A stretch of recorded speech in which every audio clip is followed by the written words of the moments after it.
നമസ്കാരം. ഇപ്പോൾ രാവിലെ നോക്കിയപ്പോഴേ മോക്കൊരു ചെറിയ ജലദോഷം പനിയൊക്കെ. അപ്പോൾ ഞാൻ ഓർത്തു പറമ്പിൽ നിന്ന് കുറച്ച് ഇലകളൊക്കെ പറിച്ച് ഒരു കാപ്പി വെച്ച് കൊടുക്കാം. അപ്പോൾ നമുക്ക് പറിച്ചിട്ട് വരാം. ഇത് നോക്കിയേ, ഞാൻ മുറ്റത്ത് കുറച്ച് ചെടികളൊക്കെ വച്ച് പിടിപ്പിച്ചിട്ടുണ്ട്. അതിലിതേ പനിക്കൂർക്ക. ഇത് വളരെ നല്ലതാണ്. കൊച്ചുകുട്ടികൾക്കാണ് ഇതിൻ്റെ ഏറ്റവും വലിയ ഗുണം. പനിയൊക്കെ ഉള്ള സമയത്ത് ഇത് എടുത്തതിൻ്റെ ഇല വാട്ടിപ്പിഴിഞ്ഞ് പനങ്കൽക്കണ്ടമൊക്കെ ചേർത്ത് കുട്ടികൾക്ക് കൊടുക്കും. ഇവിടെ ഞാനിപ്പം കൊച്ചുകുട്ടിയൊന്നും അല്ലല്ലോ, അതുകൊണ്ട് കാപ്പി വെച്ച് കൊടുക്കാമെന്നാണ് വിചാരിക്കുന്നത്.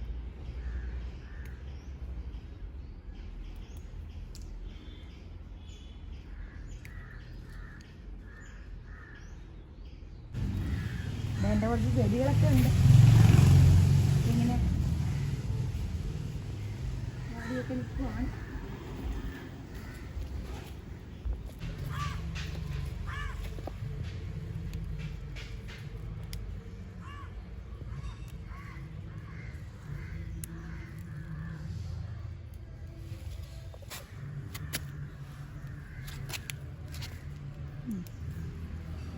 പക്ഷേ ഇച്ചിരി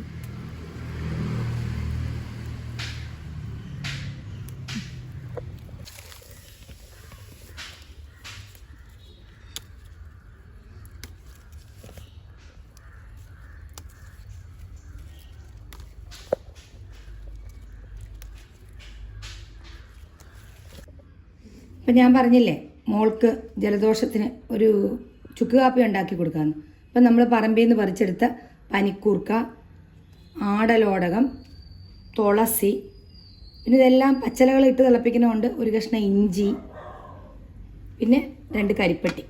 അപ്പോൾ ഇതെല്ലാം കൂടെ നമുക്ക് ചതച്ചെടുത്ത് വെള്ളം തിളപ്പിച്ചെടുക്കാം. ഇഞ്ചി ഞാൻ ചതച്ച് വെച്ചിട്ടുണ്ട്. അപ്പോൾ ഇതെല്ലാം ഒന്ന് കീറി ശരിയാക്കിയെടുക്കാം.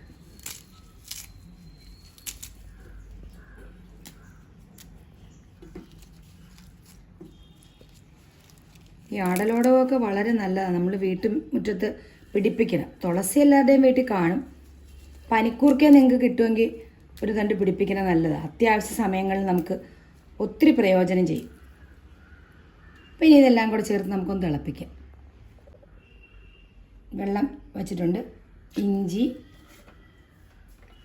കരിപ്പെട്ടി, പനിക്കൂർക്ക, ആടലോടകം, തുളസി ഇതെല്ലാം കൂടെ അടച്ച് വെച്ചൊന്ന് തിളപ്പിക്കാം.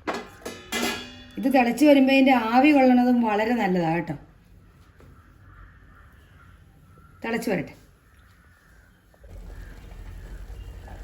കണ്ട നല്ല വെട്ടി തിളയ്ക്കണുണ്ട്. കുറച്ചുകൂടെ കഴിയുമ്പോൾ നമുക്കിതൊന്ന് അരിച്ചെടുക്കാം. നന്നായിട്ട് വെട്ടി തിളച്ചിട്ടുണ്ട്. ഇനി നമുക്കൊന്ന് അരിച്ചെടുത്ത് നോക്കാം കേട്ടോ.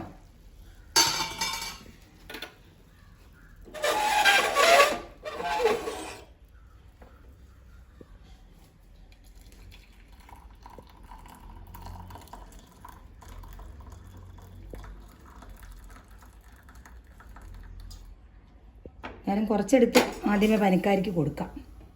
ബാക്കി ഇവിടെ ഇരിക്കട്ടെ. നോക്ക്, നല്ല ഒന്നാന്തരം കാപ്പി. അപ്പോൾ നമുക്ക് പനിക്കാരി കണ്ടുപിടിച്ച് കാപ്പി അങ്ങ് കൊടുക്കാം. എങ്ങനെ ഉണ്ടെന്ന് നോക്കാം. അപ്പോൾ അടുത്ത വീഡിയോയിൽ വീണ്ടും കാണാം.